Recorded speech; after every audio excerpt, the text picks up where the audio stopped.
Hey, everybody, welcome to another episode of Epilogue. Today, you're going to be hearing from Dustin Ellis. He's our recovery and support pastor. He's going to be helping us dissect this idea of anger and hate. So I think you're in for a treat today. Join us for the conversation. Dustin, thanks for hanging out with us today on Epilogue. Glad to be here, Russell. You are fresh from overseas. I think most people, when they think Recovery and Support Ministries, Faith Bible Church, we think of all the stuff we do week in and week out here at Research Forest, but you're a world traveler. You're taking this thing across the globe. Tell us a little bit about what you did in Albania and Italy. We had a really good time. We have got some good relationships with some folks in Albania, really all over Italy. Some of that's a credit to some of our missionaries that we partnered with in the past have just kind of migrated into northern Italy, and then a lot of that also comes from the connections that our fantastic missions pastor Jesse Marcos has, and so we over in Albania and Italy as well, doing a couples workshop just to help people in marriage around the planet. I mean, I think the attack that we see here on marriage, the difficulty that our culture provides for marriage, the busyness, the stress for really just making ends meet and managing kids is tough. And so we wanted to be able to give some of that away to our friends elsewhere. And so as a component of that, also letting churches know, letting believers know that there's an invitation to the gospel. There's an evangelical aspect of letting people know that in Christ we have hope for our future, but also for right now. We have hope for our marriages. We have hope for our kids. We have hope for our parenting. And so it's fun to give that practical bit away of discipleship as well. And I think it's refreshing for people to hear that tomorrow could be better too. And slowing down the world long enough for couples to have conversations about their life, about their marriage. And you see the spark in people's eyes when they have time to talk. I know a lot of us, if we're busy, sometimes we might dread those conversations with our spouses, but man, when it really happens and you remember, hey, I love being with this person. It's not just about work and bills and busyness and activity. It's also about the connection that God has brought to us and that we share. Love it. When I think through, when we think through missions or how to partner with folks in Albania, Italy, you name it, oftentimes the last thing that comes to my mind is marriage, kids, like that's an American problem that we need. And, marriage over there must be great, or I don't know. For me, there's just not a one-to-one. And to know that the issues of communication or intimacy or all of the things that are just normal in marriage, because you're bringing two people together, it doesn't matter if that's stateside or abroad. That's everywhere. Yeah. And granted, there's a cultural difference. And so when we're there, it's important we're not just clumsily applying kind of how that rolls out here in the U.S. Those good conversations that we have come with relationships that we develop, whether that's in an afternoon over coffee or dinner or just during the day at a workshop or over a couple of years with repeat performances where we've showed up before. And we're not just telling, we're also asking good questions and being curious. But despite culture, I think we all struggle with the same difficulties. We struggle with scarcity. We struggle with economics. We struggle with intimacy. I think the attack that we experience on our families are universal and definitely rolled out through our culture. Yeah. So there's a different shade of it. And in Europe, there's maybe a different shade of it in Italy versus Albania versus the U.S. versus Greece versus anywhere else. But the attack is still the same. The difficulties are still the same at the core. Yeah. Cool, man. I'm super glad that number one, just a great resource for our church family, and then to be a resource for our missionaries abroad. I think it's super cool that you'd be willing to give that time. So no, it's a lot of fun. And even with these trips, I love that I'm a resource and I love that I'm here, but I know over the last 5, 6, 7, 8 years, our church has grown in this area. And so I'm excited about the future when these trips are populated by our folks, our leaders, our Mm. group leaders, when they can take their stories Yeah. to people in Italy, to people in Albania. I was talking to Gia yesterday about the possibility of doing something like this in Georgia, and so I think the sky's the limit for what God can do with what He's called us to do here, and what our people are able to do now that they have stories of their own. Mm. They've worked through difficulty in marriage or recovery or um, just just life. Jeez. Yeah. Meeting felt needs, whether that's water, clean water in Cuba, or some training in Malawi, or here marriage, advice and resources and all of that. So good stuff. I heard you had a little bit of a mishap that the pasta at one of the places in Italy was a little less than kind of what you were used to.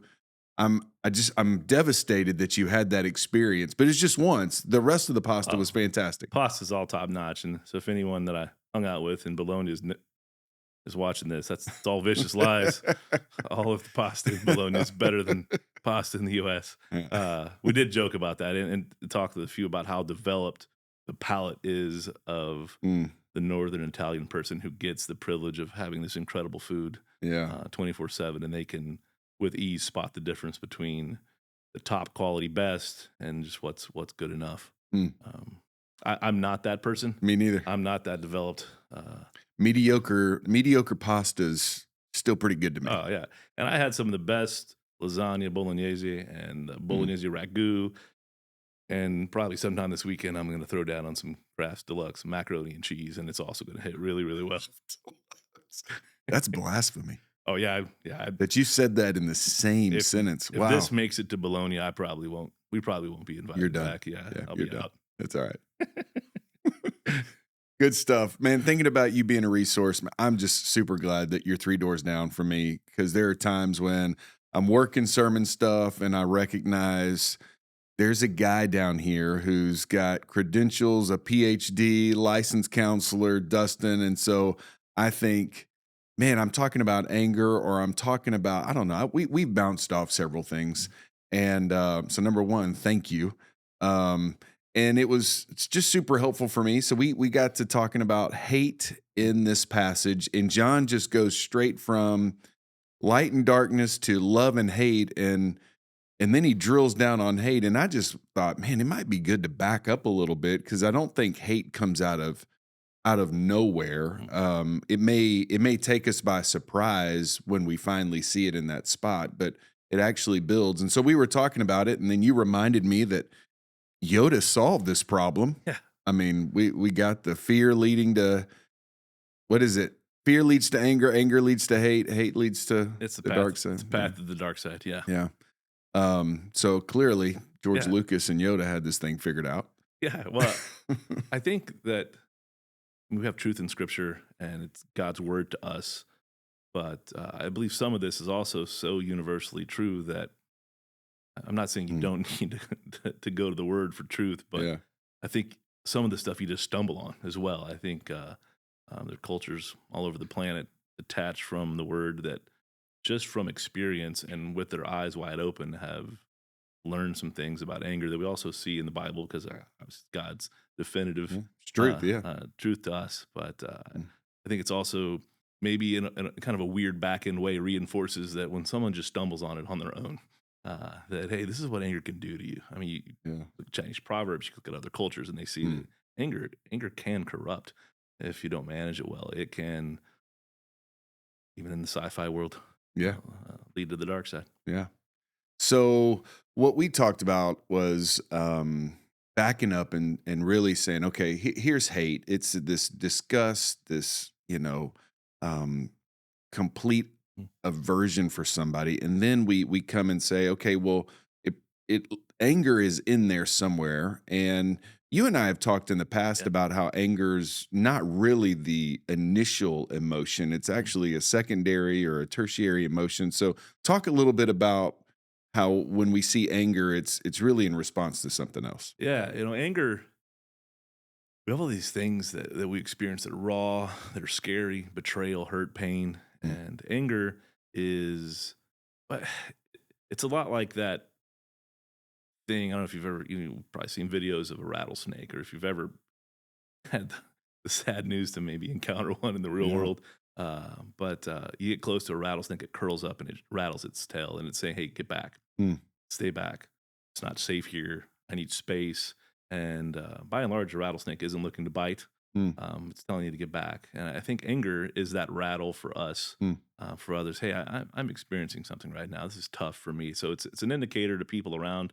Give me a little bit of space. mm, I'm dealing with something right now. So there's a piece of it that's, it's kind of demonstrative for us in our relationships and our community. But there's also an element of anger that lets us know that we need to take action. Uh, and it always points to something else. So we feel betrayed. So we tell someone, "Hey, I feel betrayed. I'm angry right now. Please give me space." But also, this is a thing that it does for us. "Hey, I'm angry right now. What's this about?" mm, And very rarely do we go, "I'm angry. I must I must be feeling betrayed," and then feeling the need to be protective with anger.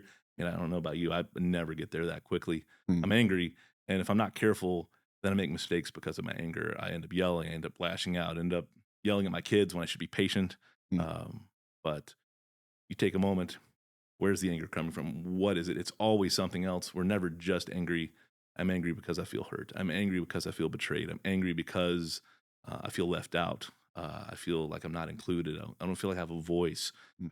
And so it's that thing that anger is protecting us from. That it's really pointing towards that we need to take action, and we need to go to our friend and say, "Hey, I feel betrayed by you. I told you some things in confidence, and then I found out that you shared it with others." Or, "Hey, I feel left out. Like, usually I'm a part of what we do as a friend group, and I found out that y'all went to a movie that you knew I wanted to go to, and you didn't include me. I didn't feel included." So anger directs us. It sort of points us in a direction, uh, and it's always relational. We don't really get angry at things. Mm, We yeah, get we get angry at people. I mean, we might say like a chair breaks and we get angry, but usually it's not the chair. yeah, Usually yeah. you're thinking through what moron made this chair, or what idiot left this thing here. It's Mm, always anger's relational. It points at someone, mm. uh, and it points us in a direction towards someone, telling us, "Hey, take some action about this, whatever it is we're going through." Good. So we tried to illustrate that with the glacier, Hmm. right? You got Oh, that's great. Yeah. this anger up here, and then underneath are all the things you just talked about. Um, and then I think there's just a piece of it that for me is just when we are hurt, when somebody offends us or does something, it is okay to be angry Yeah. when Yeah. there's sin involved, when there's something, I mean, like wrong, right? And I think sometimes anger is just always, oh, anger, you can't be angry, but if it is this emotion that you're talking about, Hmm. that is, it's a flashing red light. It's the rattle going off saying, "Hey, you need to be aware of some things that are going on here." Um, I think that that becomes a pretty good warning signal for us, like you said, to take action, take an inventory. What's going on right now? Yeah. Exactly. I think that we tend to not. I mean, we could be angry at a stranger, Mm, we could be angry at a new acquaintance, but for me, the people that I tend to be the most angry at are the people that can most deeply hurt me, the mm, people that I'm closest to. And I think that um, maybe that's the thing. We either we're really so eager to be angry, or we're so afraid of it that we don't do what we need to do when anger hits. If someone you love hurts you, that doesn't mean anger doesn't mean you're not forgiving. Anger doesn't mean that you're not willing to give grace. It's an indicator that this is someone that you care about, that you love, and they've hurt you. mm, Anger, and maybe the amount or the quality of anger is a bit of a testament to the quality of the relationship. mm. If we're most angry by the people who we're closest to, Yeah. and I think we got to be okay with the anger here, and experiencing that, and also be okay with the anger in others whenever they're disappointed in us, or Mm, whenever they're frustrated with us because of something we've done. We yeah. make mistakes, for certain. Make mistakes in relationship. We hurt the people that we care the most about. Sometimes with intention, sometimes by genuine mistake. And Mm. anger in and of itself is not a bad thing at all. Yeah. God gave it to us. It's a good thing. Yeah. It's a part of how we feel and how we live. So Paul's words, we just don't want the sun to go down on it, because when it does, it begins to grow into something else. Before we get to that, the you said it so easily, like, "Hey, you left me out of the movie," or "Hey, I'm angry because you said." The reality is we just don't do that very often. No, And no. instead of having that conversation, man, I know my tendencies are either I'm gonna ignore you, I'm gonna fire off a text, I'm gonna gripe about you. I mean, all of the stuff, right? It's never just as calmly and as gently as you just did it. Yeah. Yeah. What is that? Well, I know you said earlier, I mean, hey, you're this resource. We're so grateful you're here. And I talked to someone about their life or their kids, their marriage, and it's really easy to sound brilliant when you're talking about other people's problems. And it's way easier to parent someone else's kids, Mm, to work, to help repair someone else's marriage. But when you're doing that yourself, mm, that's when it gets hard. So this is not easy. yeah. It is not that clean. It is. It really requires kind of this social contract, this agreement amongst believers that we're going to allow ourselves, uh, we're going to give the opportunity to have these conversations and know that they're they're going to be a little bit messy. If I know that I've wounded someone and they come to me with in anger, Mm, and I start critiquing how they deliver their anger, and I start grading how well they speak to me, and I don't give them grace mm, to make a mistake in how they talk to me, then gee, where is my head and heart at in that? yeah. I think the idea of that God resists the proud, He gives grace to the humble. Um, that's not accounting for perfection. That's just those are necessary components for us to give to one another, even as we try to live well. I want to come to you and talk about this with you, but and I'm angry and I'm hurt by you. Mm, Please don't grade me on how I yeah. share this. Or Yeah. if I do, just let's talk about that as well. I think everything got to be it's got to be on the table to be talked about, and I think a lot of us fear having those conversations because we don't do them a lot. Yeah. And man, dealing with someone in anger when you're angry and following following the instructions that anger gives us, something we got to practice, and that's not practice like you do it, like get in front of a mirror and hey, practice having an Yeah. angry conversation with your brother. That's that's practice. That's real time practice. Yeah. Living life out with people you love, people you care about. Yeah. I can think of a few of those that have done well, Mm. and they come up like you're talking. I'm like, man, that was pretty good. And then there are a few that I'm like, golly, I'd love to have that one back. But I've learned from both of them. And like you say, you get the reps in so that hopefully you can step in and do what anger's supposed to do, which is drive you to action and have a good conversation. Yeah, and it hits well. I was flying back from Italy and got Jamie's text about, hey, we're doing the podcast. You want to come talk about anger? Russell was thinking about be a great conversation. I thought, yeah, it sounds fun. And as we're texting, my oldest daughter, Olivia, she's amazing. If you're watching this, Olivia, you know I love you. But she fidgets. She's in motion 24/7, and maybe the worst place to be sitting next to a fidgeter, someone with 24/7 wiggles, is on a plane Hmm. with a 12-hour flight back from Frankfurt, Germany, and so Olivia has her cups and sodas kind of stacked around her on her chair and her tables, and she's moving. And I'm like, "Hey, honey, you got to sit still. Can you sit still? You're wiggling. I'm right here."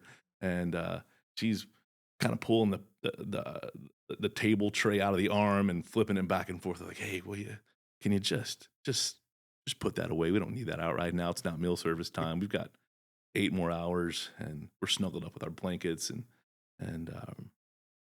she spins this way and turns this way, and then knocks her drinks over into my lap. And so there I am, just soaked with water. And My the rattle starts going. The rattle starts going, and I just fume. I'm like, "Ah." And luckily, they've got these headphones they give you, and they've got you, focused on whatever whatever movies everyone's streaming. And so, man, I let her have it. You clumsy little monkey. My goodness, please, why can't you be still? And I pick up and I roll my blanket and I throw it on the ground and I walk to the bathroom and I'm drying myself off. And then I see Jamie's text. It's about anger.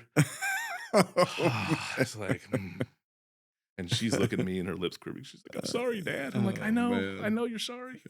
And 30 seconds, a minute, and I'm typing back, yeah, well, I'm happy to do that. It's going to be great. And I put my phone down. I turned to her. Hey, I'm sorry. Yeah.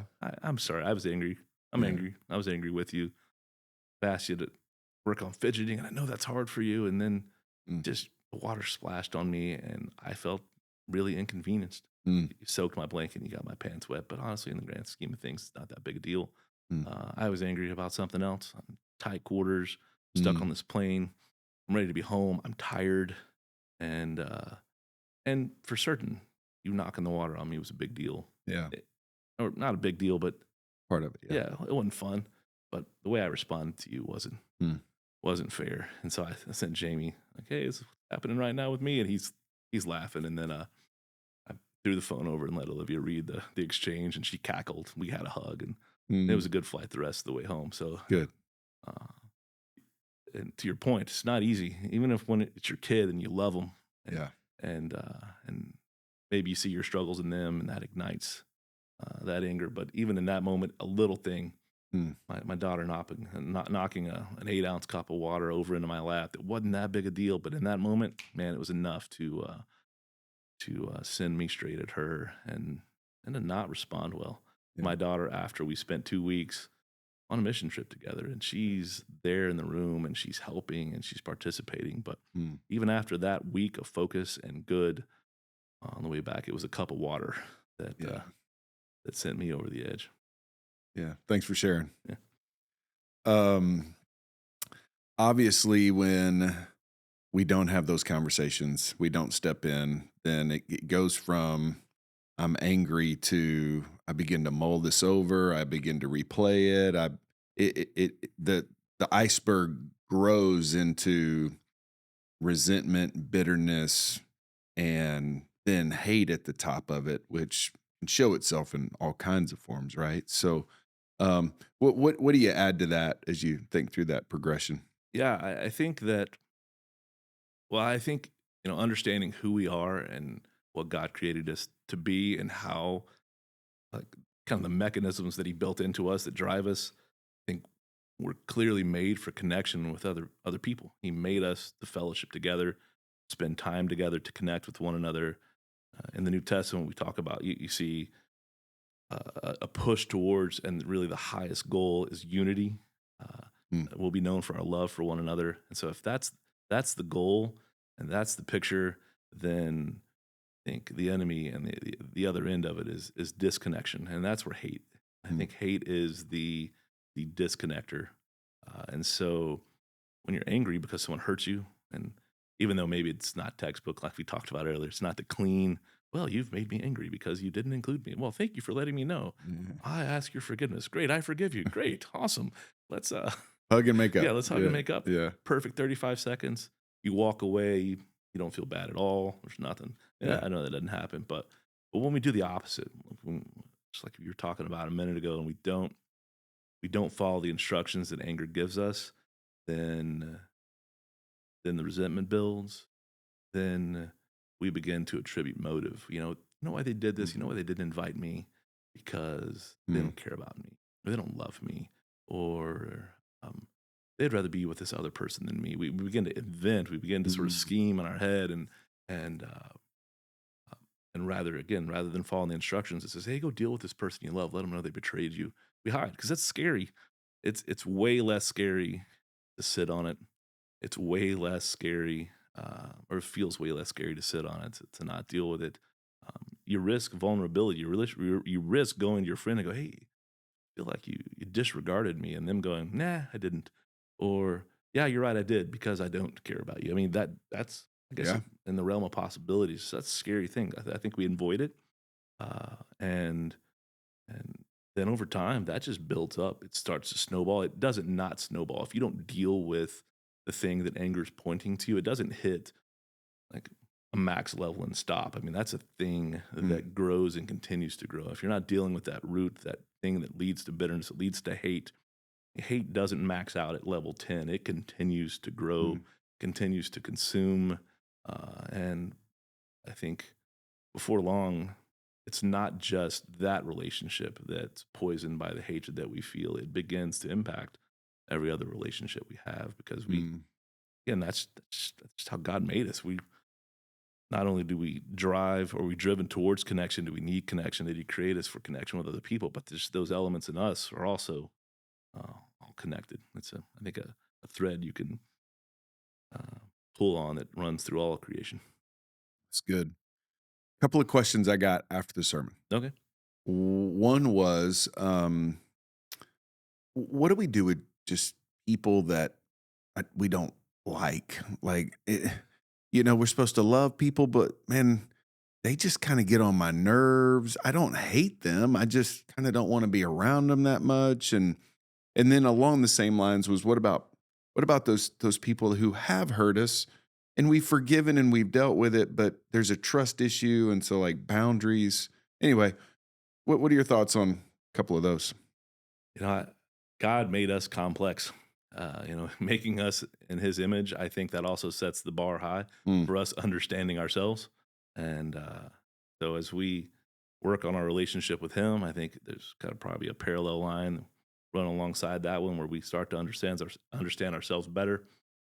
And those are two tough ones. Um, I think that just off, just at the start, I think a lot of us don't get enough people time, mm, like real people time. We're busy at work, mm, we're busy in life.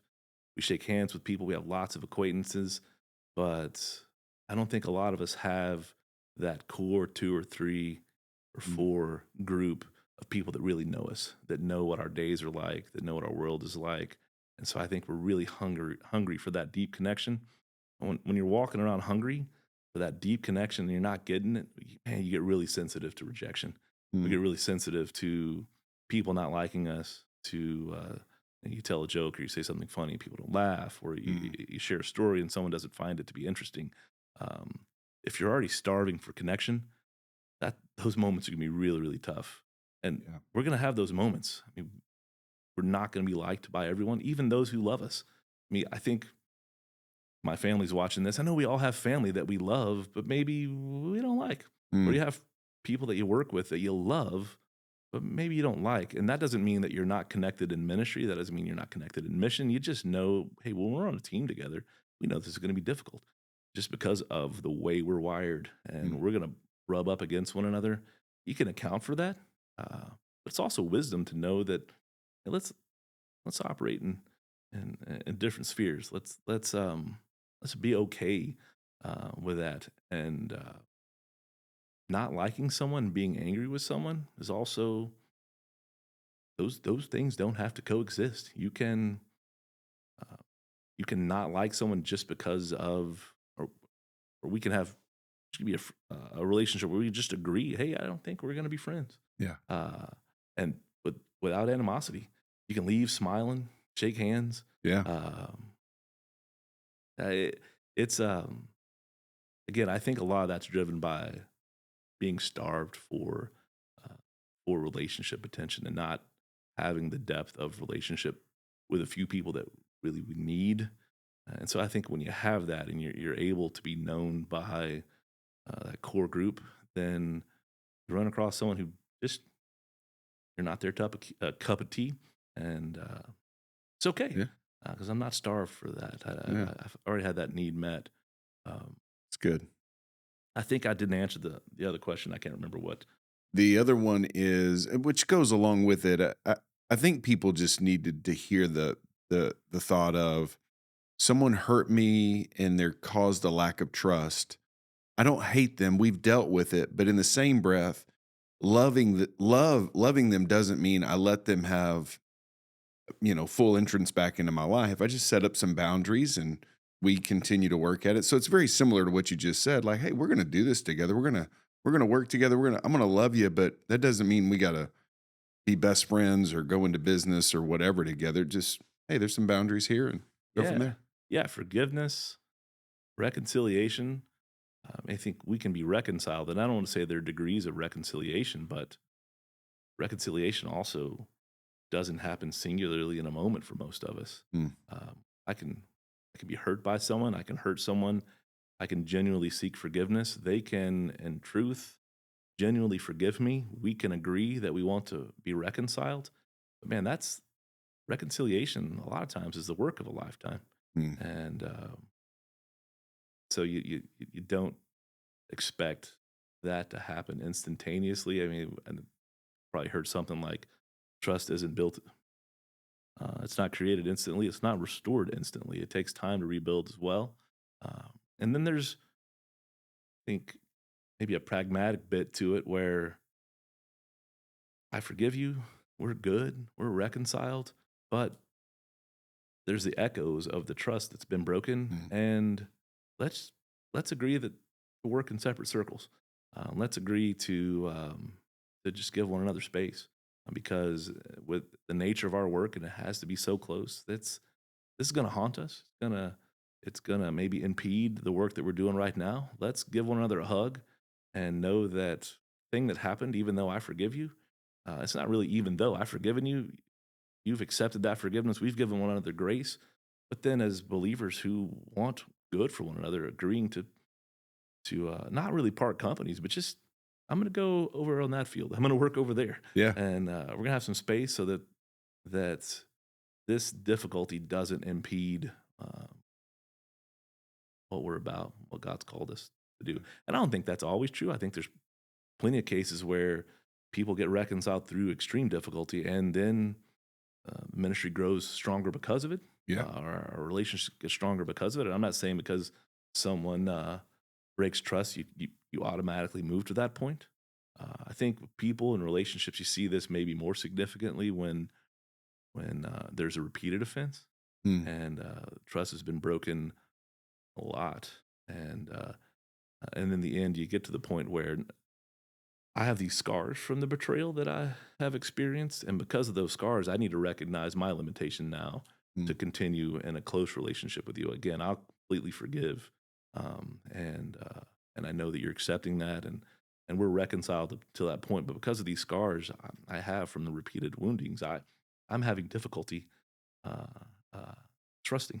I'm having difficulty moving through that, and that's really just a Mm. recognition of our own weakness, and that's not blaming the other person. It's just recognizing what Yeah. the realities of what happened and some limitations that we experience here in physical form in a fallen world. Yeah. It's good. Last question. I heard this a couple times. Hey, I'm listening to this sermon. I see anger, and then I see hate, and overcome with the emotion or the thought of, "Man, I hate myself." Um, and yeah, I'm not really sure for myself, like how never in my wildest dreams as I'm preaching this that I think, man, somebody would think that about themselves, but I mean, I know we struggle with these things. So anyway, what's your thought on that? Yeah, again, that's a tough one. That's I think God, there's complexity to us, and Mm, uprooting some of that stuff is hard work. Um, I think with maybe maybe not specifically about self-hatred, but I think that maybe a lot of us have experienced something like this. It's find it easier to forgive others than I do myself, yeah. or I'll readily forgive someone for doing something to me, but I have difficulty forgiving myself if I make that same mistake because I don't know, maybe this idea that I'm holding myself to a higher standard or I want to Mm, hold on to that. I think self-hatred may come from a similar place where God has said, "Hey, you're forgiven. Hey, you're my child. yeah. This is going to take some time and you've got some growing to do and you're still going to struggle with this. This might not be easy. And we're going to have to keep talking about it and Mm, maybe even work on the quality of our relationship as you work through this struggle. But man, I love you, forgiven." And we hear that. And I think we have trouble with that reality. I think you said you start thinking about grace and what's been given to us. And there's really not a logical um, reason for God to love us that much, for Him to do for us what he's done to give us what he's given us. Mm. And I think we get hung up on that logical bit. And I mean, there's a faith leap there. There's a surrender leap there where uh, we have to give that up. And just like when you forgive someone else, you're giving up the right to hold them accountable. I think we want to hold ourselves accountable. I Yeah. think we want to hold on to that because we want some control, or we want to make sense of God's grace. And there's really no making sense of God's grace. Yeah. It's a gift He's given to us. And uh, I think we were talking earlier about that situation with the present. Someone gives you a gift and it's not expected. I don't know about you, but that's awkward for me. Yeah. Someone just shows up and said, "Hey, I was thinking about you." Mm. I immediately want to give them a gift. "Hey, well, can I take you out to lunch?" Well, hey, I also I had a friend in college. She was brilliant with the whole Christmas gift thing, and she had a scarf and a pair of gloves wrapped up in the back of her SUV for those random gift encounters where someone showed up and said, "Hey, I got you something," and they weren't on your radar for gifts. And she would go, "Oh, me too." I was like, "Wow, that's it." But I think we walk Yeah. around with that bit. We want to repay the gift we've been given. We want to have an equal ledger, and it's impossible. It's impossible for us to have an equal ledger with God. What He has given us, we don't deserve. And if you stare too deeply, I think it gets in your head. I think you really have to jump, leap, and grab a hold of it, and just love the fact that God loved us so much, that He's given us so much, and that we didn't deserve it, and it's okay. And there's freedom in that. Yeah. But and that surrender can be tough. I think it's particularly tough for some of us. Maybe all of us have that struggle to a degree. Yeah.